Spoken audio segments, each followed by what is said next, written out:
저는 조선산업 육성과 거가대교 국도 승격을 촉구하기 위해 이 자리에 섰습니다.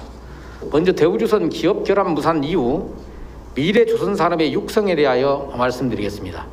3년 동안이나 끌고 오던 대우조선의 기업 결합이 결국 EU의 최종 승인을 받지 못했습니다. 조선산업 빅2 체제로의 전환과 대우조선의 민영화 추진 실패와 기업 결합 심사 과정에서 보여준 한국 공정위의 무책임과 보신주의도 이제 와서 탓하고 싶지 않습니다.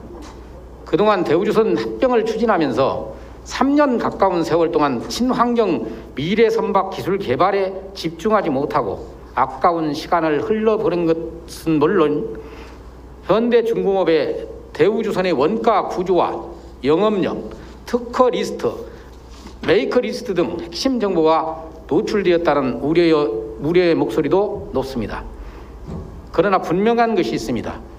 이제부터는 대우조선이 살아남기 위한 독자 생존의 길을 걸어야 한다는 사실입니다. 기업 결합 무산 직후 기획재정부가 발표한 대우조선 민간 주인 찾기가 급한 것은 아닙니다. 피해를 입은 대우조선의 경쟁력 강화 방안 등 정부 차원의 대책이 조속히 마련되어야 합니다. 원활한 수주 활동과 생산 활동을 위한 지속적인 금융 지원과 일본, 중국과의 초격차 기술력을 유지하기 위해서는 친환경 스마트 기술 개발에도 박차를 가해야 합니다. 설계, 엔지니어 역량 강화, 공정 디지털 전환, 친환경 스마트 기자재 산업 육성 등 핵심 기술 기자재 중심의 고부가가치 산업으로 전환을 위한 경남도와 정부의 전폭적인 지원을 촉구합니다. 또한 대우조선 민간 주인 찾기는 충분한 공론화를 통해 적절한 시점과 방안을 마련하여 구성원이 동의할 수 있는 방식으로 추진되어야 함을 밝힙니다. 다음은 거가대교 국도 승격에 대해 말씀드리겠습니다. 이미 여러 차례 말씀드린 바가 있어 거가대교 통행료가 얼마나 비싼지는 더 이상 말씀드리지 않겠습니다. 거가대교는 인구 25만 산업도시 거제와 부산을 잇는 명실상부한 조선산업 대동맥이자 사실상 대체 도로가 없는 유일한 도로이며 경남도와 부산을 잇는 초강력 교통망입니다. 처음부터 국가가 책임지고 국도로 건설해야 할 도로임에도 민자도로로 건설하여 건설비와 운영비, 도로 수선비까지 주민에게 모두 비용을 전가시켰습니다. 경남도와 부산시의 재정 부담도 큽니다.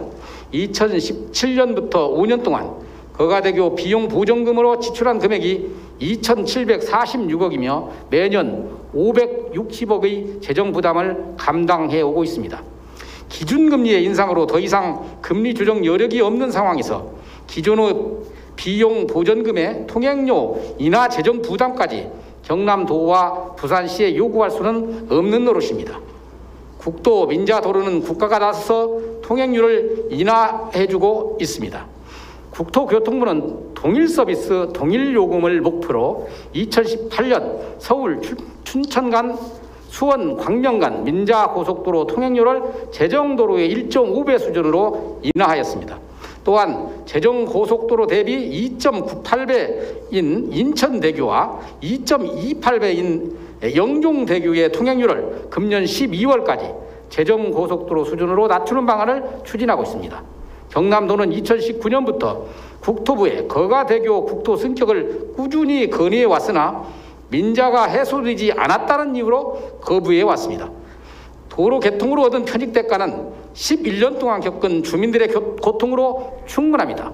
재정 고속도로보다 9.1배가 높은 통행료를 지방도로라는 이유만으로 유면해서는 안 됩니다. 향후 2050년까지 29년 동안 터무니없는 통행료 부담을 젊은이들에게 떠넘기는 것은 더욱 용납할 수 없습니다.